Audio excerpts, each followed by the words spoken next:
आज भारत की विकास यात्रा का एक महत्वपूर्ण पड़ाव है। ये 140 करोड़ भारतीयों की आकांक्षाओं का बजट है। ये हर भारतीय के सपनों को पूरा करने वाला बजट है।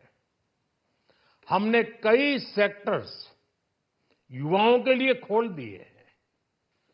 सामान्य नागरिक विकसित भारत के मिशन को ड्राइव करने वाला है। ये बजट एक फोर्स मल्टीप्लायर है। ये बजट सेविंग्स को बढ़ाएगा, इन्वेस्टमेंट को बढ़ाएगा, कंजम्पशन को बढ़ाएगा और ग्रोथ को भी तेजी से बढ़ाएगा। मैं वित्त मंत्री निर्मला सीतारमण जी और उनकी पूरी टीम को इस जनता जनार्दन का बजट, पीपल्स का बजट, इसके लिए बहुत बहुत बधाई देता हूं। साथियों, आमतौर पर बजट का फोकस इस बात पर रहता है कि सरकार का खजाना कैसे भरेगा, लेकिन ये बजट उससे बिल्कुल उल्टा है। लेकिन ये बजट देश के नागरिकों की जेब कैसे भरेगी, देश के नागरिकों की बचत कैसे बढ़ेगी और देश के नागरिक विकास के भागीदार कैसे बनेंगे, ये बजट इसकी एक बहुत मजबूत नींव रखता है। साथियों, इस बजट में रिफॉर्म की दिशा में महत्वपूर्ण कदम उठाए गए हैं। न्यूक्लियर एनर्जी में प्राइवेट सेक्टर को बढ़ावा देने का निर्णय बहुत ही ऐतिहासिक है। ये आने वाले समय में सिविल न्यूक्लियर एनर्जी का बड़ा योगदान देश के विकास में सुनिश्चित करेगा। बजट में रोजगार के सभी क्षेत्रों को हर प्रकार से प्राथमिकता दी गई है। लेकिन मैं दो चीजों पर ध्यान आकर्षित करना चाहूंगा। उन रिफॉर्म्स की मैं चर्चा करना चाहूंगा जो आने वाले समय में बहुत बड़ा परिवर्तन लाने वाले हैं। एक, इंफ्रास्ट्रक्चर स्टेटस देने के कारण भारत में बड़े शिप्स के निर्माण को बढ़ावा मिलेगा। आत्मनिर्भर भारत अभियान को गति मिलेगी और हम सब जानते हैं कि शिप बिल्डिंग ये सर्वाधिक रोजगार देने वाला क्षेत्र है। उसी प्रकार से देश में टूरिज्म के लिए बहुत संभावना है। महत्वपूर्ण 50 टूरिस्ट डेस्टिनेशन, वहां पर जो होटल्स बनाएंगे, उस होटल को पहली बार इंफ्रास्ट्रक्चर के दायरे में लाकर टूरिज्म पर बहुत बल दिया है।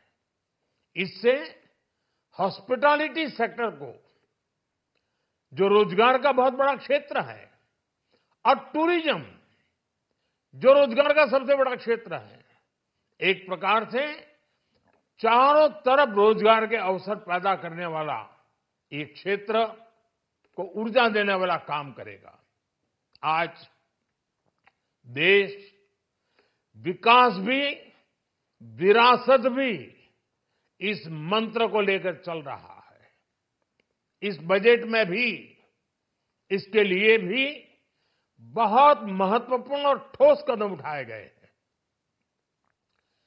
1 करोड़ पांडुलिपियों के लिए, संरक्षण के लिए, मैन्युस्क्रिप्ट के लिए ज्ञान भारतम मिशन लॉन्च किया गया है।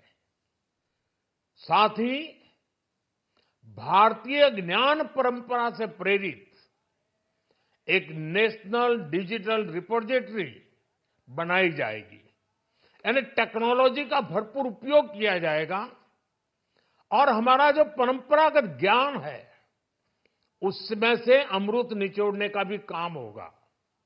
साथियों, बजट में किसानों के लिए जो घोषणा हुई है वो कृषि क्षेत्र और समूची ग्रामीण अर्थव्यवस्था में नई क्रांति का आधार बनेगी। पीएम धन धान्य कृषि योजना के तहत 100 जिलों में सिंचाई और इंफ्रास्ट्रक्चर का डेवलपमेंट होगा। किसान क्रेडिट कार्ड की लिमिट 5 लाख तक होने से उन्हें ज्यादा मदद मिलेगी। साथियों, अब इस बजट में 12 लाख रुपए तक की आय को टैक्स से मुक्त कर दिया गया है। सभी आय वर्ग के लोगों के लिए टैक्स में भी कमी की गई है। इसका बहुत बड़ा फायदा हमारे मिडिल क्लास को, नौकरी पेशे करने वाले जिनकी आय बंधी हुई है ऐसे लोगों को, मिडिल क्लास को इससे बहुत बड़ा लाभ होने वाला है। उसी प्रकार से जो नए नए प्रोफेशन में आए हैं, जिनको नए नए जॉब मिले हैं, इनकम टैक्स की ये मुक्ति उनके लिए एक बहुत बड़ा अवसर बन जाएगी। साथियों, इस बजट में मैन्युफैक्चरिंग पर 360 डिग्री फोकस है ताकि एंटरप्रेन्योर्स को, एमएसएमईज को, छोटे उद्यमियों को मजबूती मिले और नई जॉब पैदा हो। नेशनल मैन्युफैक्चरिंग मिशन से लेकर clean tech, leather, footwear, toy industry जैसे अनेक सेक्टर्स को विशेष समर्थन दिया गया है। लक्ष्य साफ है कि भारतीय प्रोडक्ट्स ग्लोबल मार्केट में अपनी चमक बिखेर सके। साथियों, राज्यों में इन्वेस्टमेंट का एक वाइब्रेंट कॉम्पिटिटिव माहौल बने, इस पर बजट में विशेष जोर दिया गया है। एमएसएमईज और स्टार्टअप के लिए क्रेडिट गारंटी को दोगुना करने की घोषणा भी हुई है।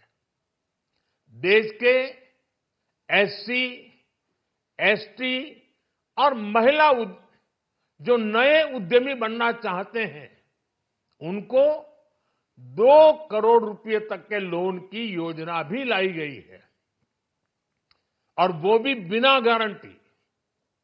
इस बजट में न्यू एज इकोनॉमी को ध्यान में रखते हुए गीग वर्कर्स के लिए बहुत बड़ी घोषणा की गई है। पहली बार गीग वर्कर्स का ई श्रम पोर्टल पर रजिस्ट्रेशन किया जाएगा। इसके बाद इन साथियों को स्वास्थ्य सेवा और दूसरी सोशल सिक्योरिटी स्कीम्स का लाभ मिलेगा। ये डिग्निटी ऑफ लेबर, इसके प्रति, श्रम एव जयते के प्रति सरकार के कमिटमेंट को दर्शाता है। रेगुलेटरी रिफॉर्म से लेकर फाइनेंशियल रिफॉर्म्स, जन विश्वास 2.0 जैसे कदमों से मिनिमम गवर्नमेंट और ट्रस्ट बेस्ड गवर्नेंस के हमारे कमिटमेंट को और बल मिलेगा। साथियों, ये बजट न केवल देश की वर्तमान आवश्यकताओं को ध्यान में रखता है, बल्कि हमें भविष्य की तैयारी करने में भी मदद करता है। स्टार्टअप के लिए deep tech fund, geospatial mission और न्यूक्लियर एनर्जी मिशन ऐसे ही महत्वपूर्ण कदम है। मैं सभी देशवासियों को एक बार फिर इस ऐतिहासिक पीपल्स बजट की बधाई देता हूं और फिर एक बार वित्त मंत्री जी को भी बहुत बहुत बधाई देता हूं। बहुत बहुत धन्यवाद।